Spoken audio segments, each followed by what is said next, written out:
Hi hello friends, പുതിയൊരു സ്റ്റോറിയിലേക്ക് എല്ലാവർക്കും സ്വാഗതം. അങ്ങനെ നമ്മുടെ അവന്തിക അനന്തപുരിയിലേക്ക് എത്തിയിരിക്കുകയാണ് കേട്ടോ. എല്ലാവരുടെ മുൻപിൽ നല്ല പേര് സമ്പാദിക്കാണ് കേട്ടോ അവന്തിക. തൻ്റെ അമ്മേനെയും അതുപോലെ തന്നെ തൻ്റെ സഹോദരനെയും ഒക്കെ തള്ളിപ്പറഞ്ഞ് മറ്റെല്ലാവരുടെയും കൂടെ ഒപ്പം നിൽക്കാൻ കേട്ടോ. അങ്ങനെ അവന്തിക എല്ലാവരുടെയും ഒരു വിശ്വസ്ത കഥാപാത്രമായി മാറുകയാണ്. പക്ഷേ മനസ്സ് നിറയെ വൈരാഗ്യവും അതുപോലെ തന്നെ ദേഷ്യവും എല്ലാവരെയും നശിപ്പിക്കണം എന്നുള്ള ഒരു ചിന്തയുമായിട്ടാണ് നിൽക്കുന്നതെന്ന് ആർക്കും തന്നെ മനസ്സിലാവുന്നില്ല കേട്ടോ. അങ്ങനെ എല്ലാവരുടെയും പുന്നാര പെങ്ങളും കൊച്ചുമോളും ഒക്കെ ആയി മാറുകയാണ് കേട്ടോ അവന്തിക. അങ്ങനെ അവന്തിക ഇടയ്ക്കിടയ്ക്ക് തന്നെ അവന്തികയുടെ അച്ഛനുമായുള്ള കൂടിക്കാഴ്ചകളൊക്കെ നടത്തുന്നുണ്ട് കേട്ടോ. പക്ഷേ നമ്മുടെ ജലജ പറയുന്നുണ്ട്, നീ എൻ്റെ വയറ്റിൽ തന്നെ വന്ന് കുരുത്തതാണോ?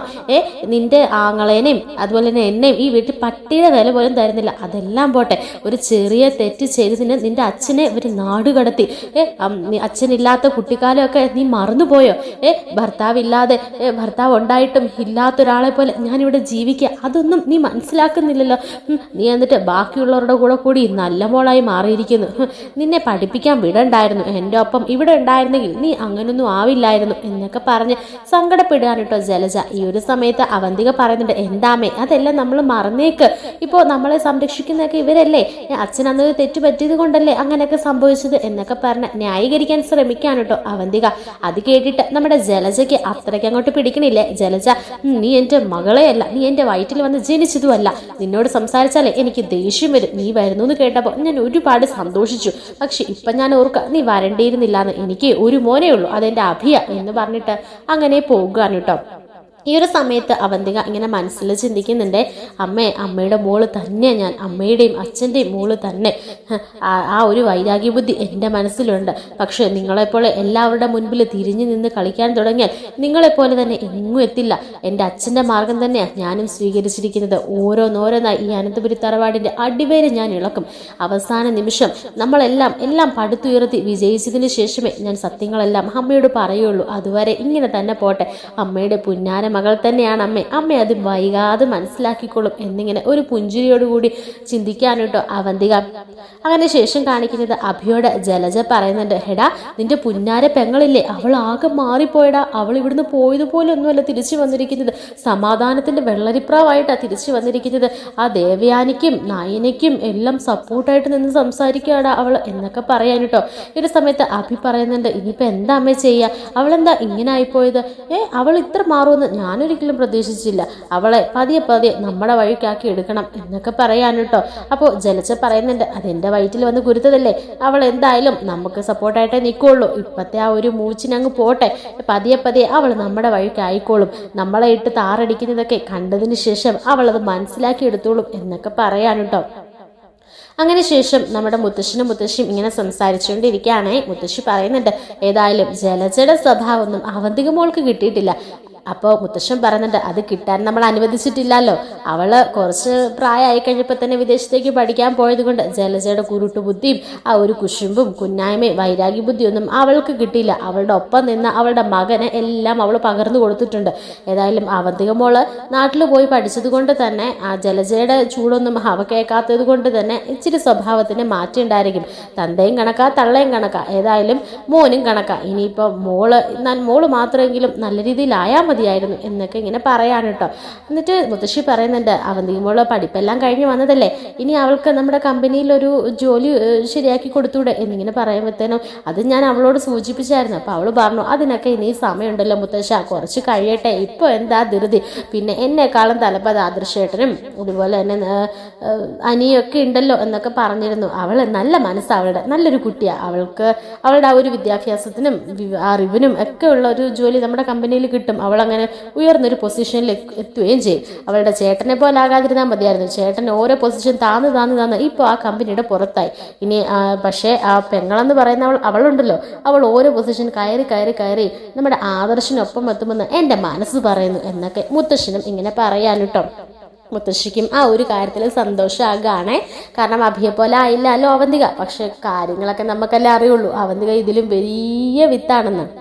അങ്ങനെ പിന്നീട് കാണിക്കുന്നത് നമ്മുടെ അഭിയാണെങ്കിൽ നവ്യോട് പറഞ്ഞു കൊടുക്കുന്നുണ്ട്, അവളെ നമ്മുടെ വഴിക്കാക്കണം, പതിയെ പതിയെ നീ അവളെ നമ്മുടെ വഴിക്കോട്ട് വലിച്ചെടുക്കണം, അല്ലെങ്കിൽ ആ നയനയുടെ കൂടെ കൂടും എന്ന് പറയുമ്പോൾ നവ്യ പറയുന്നുണ്ട്, അതൊക്കെ പതിയായിക്കൊള്ളും, എങ്കിലും ഞാൻ മനസ്സിലാക്കുന്നതല്ല, സ്വന്തം അമ്മേനെയും ആങ്ങളെയും ഇങ്ങനെയൊക്കെ ഇവിടെ ഇട്ട് ഓരോന്ന് പറഞ്ഞിട്ടും പിന്നെ എങ്ങനെ അവൾക്ക് മനസ്സ് വരുന്നു അവരുടെ ഒപ്പം കൂടാൻ എന്ന് പറയുമ്പോൾ അഭി പറയുന്നുണ്ട്, അവൾ അതൊന്നും കണ്ടിട്ടും കേട്ടിട്ടും ഒന്നും ഇല്ലാലോ, അവൾ അങ്ങ് വിദേശത്തല്ലായിരുന്നോ, പെട്ടെന്നൊരു സുപ്രഭാതത്തിൽ വന്നപ്പോൾ അവൾക്ക് ഇവിടുത്തെ കാര്യങ്ങളൊന്നും അവൾക്ക് അറിയില്ല, അത് തന്നെ കാര്യം, പതിയെ പതിയെ നീ എല്ലാ കാര്യങ്ങളും പറഞ്ഞ് മനസ്സിലാക്കി കൊടുത്താൽ മതി, എന്നിട്ട് നമ്മുടെ പക്ഷത്താക്കിയേക്കണം എന്ന് പറയാനിട്ടോ. അവളും കൂടെ ഉള്ളത് നമുക്കൊരു കൈത്താങ്ങ, ഇനി കമ്പനിയിലേക്ക് അവളെയും കൂടെ കയറ്റി വിട്ടാൽ നമുക്ക് ഈ കുടുംബം തന്നെ കുളം തോണ്ടാനുള്ള വഴി നമുക്ക് അവിടെ കിട്ടും എന്ന് പറയാനിട്ടോ. ഉടനെ നവ്യ പറയുന്നുണ്ട്, അതൊന്നും ഓർത്ത് നീ ടെൻഷൻ അടിക്കേണ്ട, അവന്തികനെ നമ്മുടെ പക്ഷത്താക്കുന്ന കാര്യം ഞാനങ്ങ് ഏറ്റു എന്നൊക്കെ പറയാനിട്ടോ. അതിനുശേഷം കാണിക്കുന്നത് നമ്മുടെ അവന്തികയുടെ അച്ഛനുണ്ടല്ലോ, അതായത് അഭിയുടെയും അവന്തികയുടെയും അച്ഛൻ, പുള്ളിക്കാരൻ ഫോൺ ചെയ്യുകയാണേ അവന്തികനെ. എന്നിട്ട് പറയുന്നുണ്ട്, മോളെ എന്തായി കാര്യങ്ങൾ, ആർക്കും സംശയമൊന്നുമില്ലല്ലോ, മോൾ അവിടുത്തെ നല്ല കുട്ടിയായി മാറിയില്ലേ, എങ്ങനെ ഉണ്ടായിരുന്നു ഇന്നത്തെ അവിടുത്തെ എൻട്രി എന്നൊക്കെ ചോദിച്ച് വിശദ വിവരങ്ങൾ അറിയുന്നുണ്ട് കേട്ടോ. ഈ സമയത്ത് അവന്തിക പറയുന്നുണ്ട്, അച്ഛാ എല്ലാം സൂപ്പർ, ഒരു സംശയം ആർക്കുമില്ല, ഞാനിവിടുത്തെ മുത്തശ്ശിയുടെയും അവരുടെ പേരക്കുട്ടികളുടെയും മക്കളുടെയും എല്ലാം പ്രിയപ്പെട്ടവളായി മാറിക്കഴിഞ്ഞു.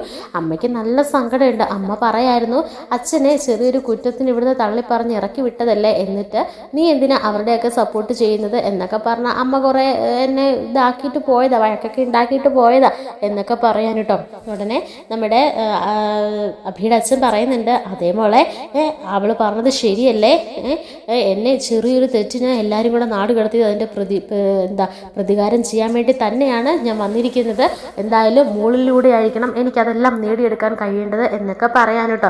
ഈ ഒരു സമയത്ത് അവന്തികയും പറയുന്നുണ്ട്, അതെ അച്ഛാ, എൻ്റെ അച്ഛനെയും അമ്മേനെയും ഞങ്ങൾ സഹോദരങ്ങളെയും എല്ലാം ഇങ്ങനെ 4 വഴിക്കാക്കിയ അവരുടെ കുടുംബം കുളം തോണ്ടണം അച്ഛാ, അതുകൊണ്ട് എല്ലാത്തിനും കട്ടയ്ക്ക് സപ്പോർട്ടായിട്ട് അച്ഛൻ്റെ ഒപ്പം ഈ അച്ഛൻ്റെ പുന്നാര മോളുണ്ട് എന്നൊക്കെ പറയാൻ കേട്ടോ.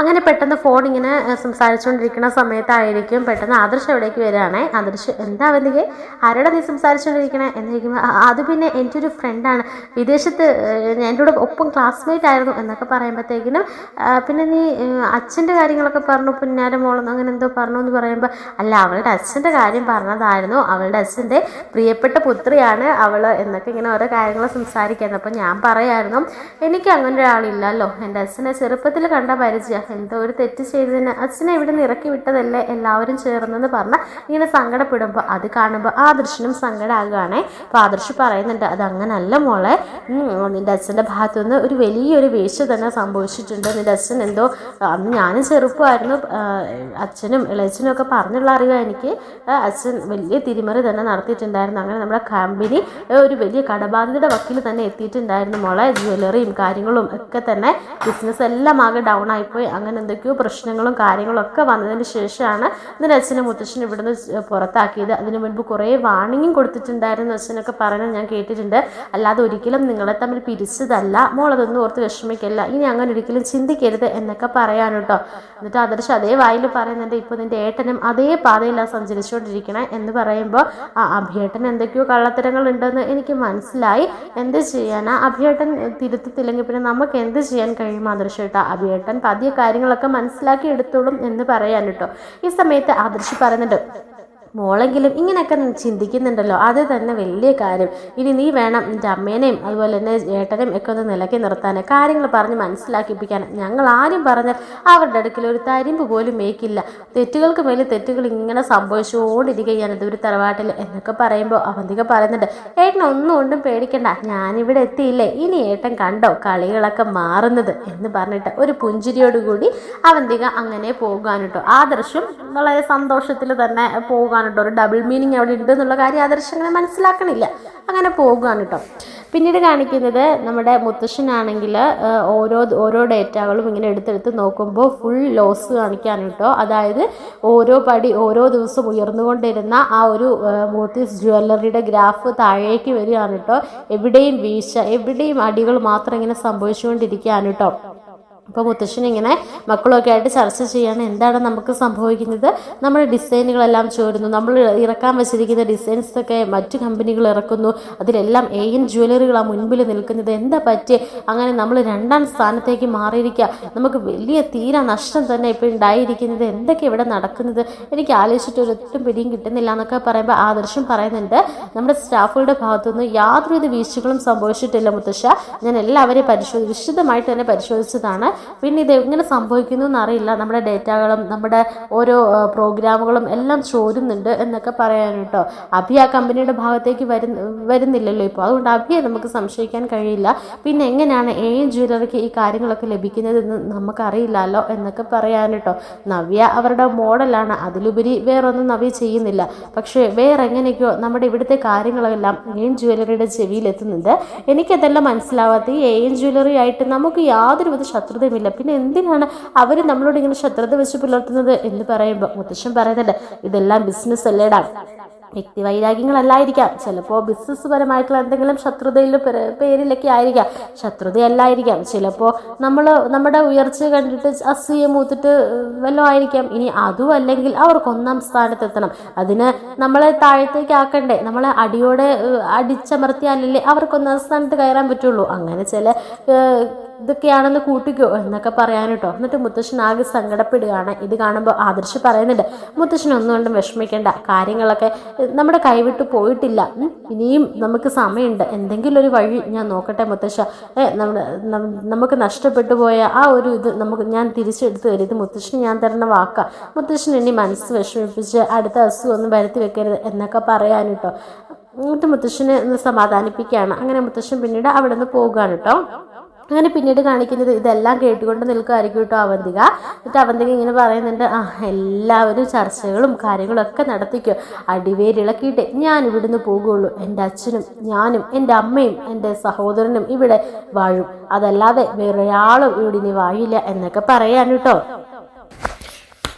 അടങ്ങിയിരുന്നു. അങ്ങനെ ഒരു ദിവസം അവന്തികയാണെങ്കിൽ പുറത്തേക്ക് പോവുകയാണ് കേട്ടോ.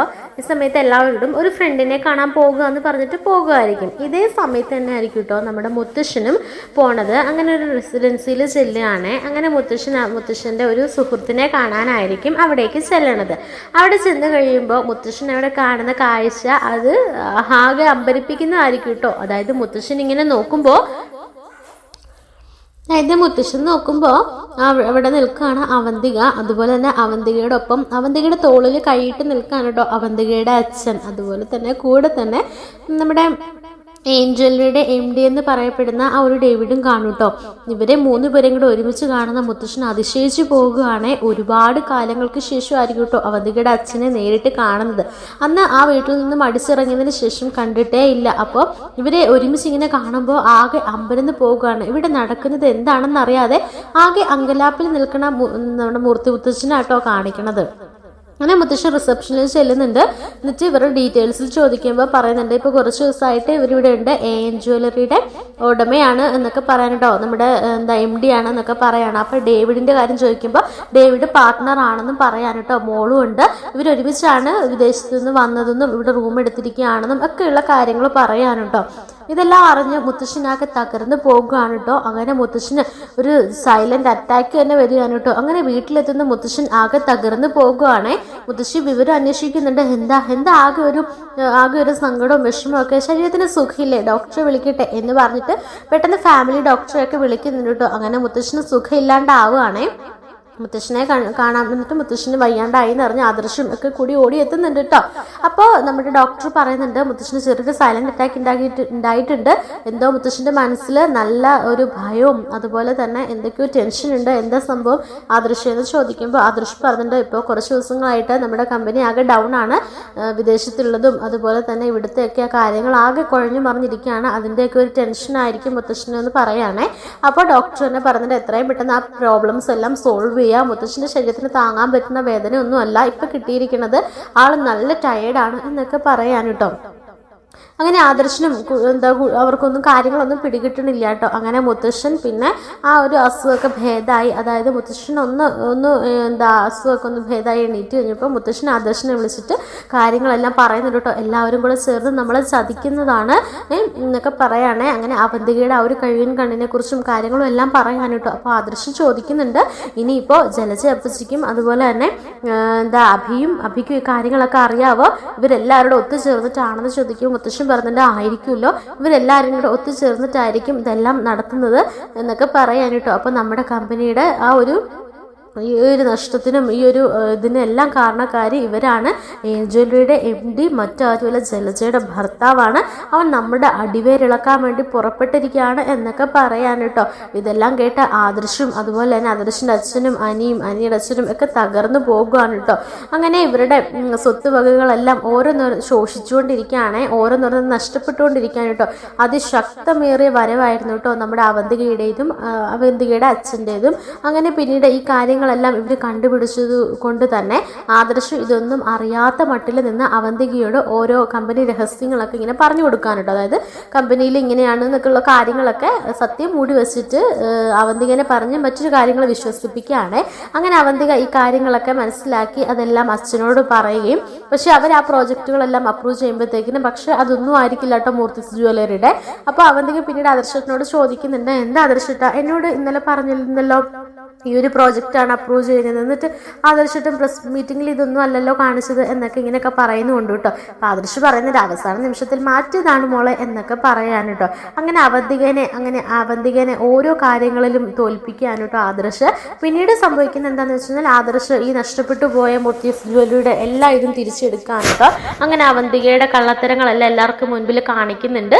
അവന്തിക ആരാണെന്നുള്ള സത്യം വീട്ടിലുള്ള എല്ലാവരും അറിയുന്നുണ്ട് കേട്ടോ. അതായത് അവന്തിക അച്ഛൻ്റെ കൂട്ടത്തിലാണ് വന്നതെന്നും അച്ഛൻ്റെ കീഴിൽ നിൽക്കുകയാണെന്നും പിന്നെ ജ്വല്ലറിയുടെ MD എന്ന് പറയുന്നത് അവന്തികയുടെയൊക്കെ അച്ഛനാണെന്നും ഒക്കെയുള്ള കാര്യങ്ങൾ എല്ലാവരും അറിയാണ്. അങ്ങനെ ജലജനെയും അഭിനെയൊക്കെ ആ വീട്ടിൽ നിന്ന് ഇറക്കാനൊക്കെ